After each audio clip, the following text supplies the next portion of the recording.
तो अभी हम पढ़ते हैं आयन को। आयन के बारे में सबसे पहले इसकी डेफिनेशन आएगी, दो species which carry either positive और नेगेटिव चार्ज। तो ऐसी स्पीशीज़ जिनके ऊपर पॉजिटिव या नेगेटिव चार्ज हो इनको कहते हैं आयन। फिर यहाँ पे हम हेडिंग बना लेंगे केट आयन की, यानी कि दो तरह के आयन होते हैं, एक है केट आयन जिनके ऊपर पॉजिटिव चार्ज होता है। इसकी नंबरिंग कर लेते हैं। नंबर 1, तो नंबर 1 हमारे पास जो है वो यहाँ पे होगा, whenever an atom of an element loses one or more electrons, positive ions are formed. Point number 2, a sufficient amount of energy is to be provided to a neutral atom to ionize it। साथ ही equation लिखेंगे कि एक atom है, इसको energy दी तो इसका electron निकल गया और ए पॉजिटिव चार्ज जो है वो इसके ऊपर आ गया। इसको यहाँ पे थोड़ा सा रेज करते हैं तो फिर आपको ये नज़र आएगा। फिर इसके बाद जो है इसके 2 पॉइंट हो गए हैं। तीसरा पॉइंट जो है वो हम यहाँ से शुरू कर लेते हैं। The number of charges present on an atom depend upon the number of electron lost by the atom.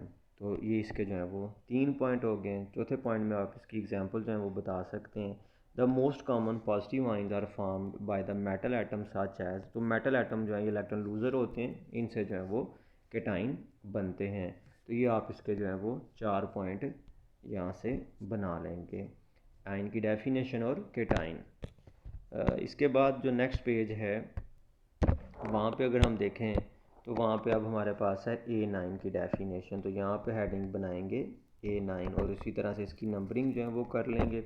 Number 1, when a neutral atom pick up one or more electrons a negative ion is produced. और साथ इसकी equation लिख देंगे कि एक atom है B, उसने electron ले लिया तो वो B नेगेटिव हो गया, इसके ऊपर ये चार्ज है B negative. Point number 2, energy usually released. Cation में एनर्जी अब्जॉर्ब होती है, वो एंडोथर्मिक प्रोसेस है और ये एक्सोथर्मिक प्रोसेस है to an isolated neutral atom. जब पहला इलेक्ट्रॉन ऐड करेंगे तो एनर्जी रिलीज़ होगी, उसके बाद अगर आप इलेक्ट्रॉन ऐड करेंगे तो फिर एनर्जी अब्जॉर्ब होगी। यानी वो यहाँ पे जो है वो नहीं दिया गया, तो इसको भी हम डिस्कस नहीं करते, हम सिर्फ इतना बताते हैं कि इसमें एनर्जी रिलीज़ होगी। पॉइंट नंबर 3 में आप इसकी एग्जांपल जो हैं वो बता दें। The most common negative ion जो है वो फ्लोराइड, क्लोराइड, बोरोमाइड और सल्फाइड हैं। तो इसके जो है वो 3 आपके पास जो है वो पॉइंट बने हैं। नेक्स्ट जो टॉपिक है ना मॉलिक्यूलर आयन, ये बड़ा इंपॉर्टेंट है पेपर के पॉइंट ऑफ व्यू से, मॉलिक्यूलर आयन। और उसमें हम इन चीज़ों को भी डिस्कस करेंगे कि ये जो है ना ये इन आयन के नीचे ये क्या चीज़ें जो है वो दी गई हैं। तो मॉलिक्यूलर आयन जो है सबसे पहले इसकी डेफिनेशन देखें तो यहाँ से इसकी डेफिनेशन है, मॉलिक्यूल में आल्सो लूज और gain an electron to form a molecular ion. और ये इसकी एग्जांपल्स हैं CH4, N2 पॉजिटिव और CO पॉजिटिव। तो ये है मॉलिक्यूलर आयन कि जब कोई मॉलिक्यूल इलेक्ट्रॉन लॉस करे या गेन करे तो उसको कहेंगे molecular ion. Point number 2, these ion can be generated. ये इसका दूसरा पॉइंट है, ये इसकी जनरेशन है, ये डेफिनेशन थी कि ये मॉलिक्यूलर आयन बनते कैसे हैं। आप किसी मॉलिक्यूल को high energy beam of alpha particles के सामने रखते हैं, एक्सरेज के सामने रखते हैं, तो उसमें से इलेक्ट्रॉन निकल जाते हैं तो वो आयन बन जाते हैं। यहाँ पे इलेक्ट्रॉन निकलने वाले दिए गए, केटाइन मॉलिक्यूलर आयन दिए गए, एनायनिक नहीं दिए गए। तीसरा जो पॉइंट है वो ये है कि break down of molecular ion obtained from natural product give an important information about their structure. इनकी इंपॉर्टेंस जो है क्या है, तो ये जो है ना ये इनकी इंपॉर्टेंस होगी। यहाँ पे इंपॉर्टेंस की हेडिंग जो है वो हम बनाते हैं। जो दूसरा पॉइंट है उसकी हेडिंग जो है वो उनकी फॉर्मेशन होगी कि मॉलिक्यूलर आयन जो है वो किस तरह से बनते हैं। और जो पहला पॉइंट है वो इसकी डेफिनेशन के लिए आ जाएगा। तो ये तो हो गए हैं मॉलिक्यूलर आयन।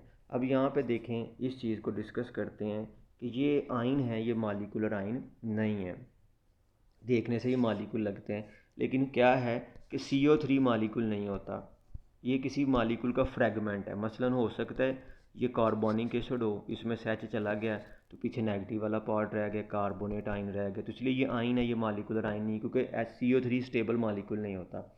SO4 भी स्टेबल मॉलिक्यूल नहीं होता, SO2 होता है, SO3 होता है, SO4 नहीं होता। तो हो सकता है ये सल्फ्यूरिक एसिड हो, इसमें से आपने 2H निकाल ली तो सल्फेट आयन पीछे रह गया। तो पता ये चला कि जब आप किसी मॉलिक्यूल को तोड़ देते हैं तो फिर वो आयन बनाता है, वो मॉलिक्यूलर आयन नहीं बनाता। आपने मॉलिक्यूल को तोड़ना नहीं, आपने सिर्फ उसको इलेक्ट्रॉन देना है या उससे इलेक्ट्रॉन लेना है। सेम यहाँ पे देखें, अमोनियम NH4 पॉजिटिव, ये भी आइन है, ये मालिकुलर आइन नहीं है, क्योंकि अमोनिया तो एक मालिकुल है, अगर ये NH3 पॉजिटिव होगा या नेगेटिव होगा तो ये एक मालिकुलर आइन होगा। लेकिन यहाँ पे क्या है, यहाँ पे है आपके पास NH4, तो NH4 तो कोई मालिकुल नहीं है। ये बना कब, जब एक NH3 जो है उसने प्रोटॉन पकड़ा, एसिड के साथ रिएक्शन किया और उसने अमोनियम आइन जो है वो बना दिया, तो इसलिए ये आइन है, ये मालिकुलर आइन नहीं है। यहाँ पे एक लफ्ज़ है कार्बोकेटाइन। कार्बोकेटाइन क्या होता है, CH3 पॉजिटिव। ऑर्गेनिक केमिस्ट्री में कार्बन पे पॉजिटिव चार्ज आता है तो उसको क्या कहते हैं, कार्बोकेटाइन। तो ये क्वेश्चन बन सकता है जी कि अमोनियम आइन जो है वो आइन है कि मालिकुलर आइन है, जस्टिफाई करें। कार्बोकेटाइन जो है वो आइन है कि मालिकुलर आइन है, जस्टिफाई करें। इसी तरह सल्फेट, कार्बोनेट, फॉस्फेट, परमैंगनेट और डाइक्रोमेट, ये आइन है कि मालिकुलर आइन है, तो जस्टिफाई करें। तो ये आइन है क्योंकि ये फ्रेगमेंट है, ये किसी मालिक्यूल की ब्रेकडाउन से बनते हैं या किसी मालिक्यूल में प्रोटॉन की एडिशन से बनते हैं।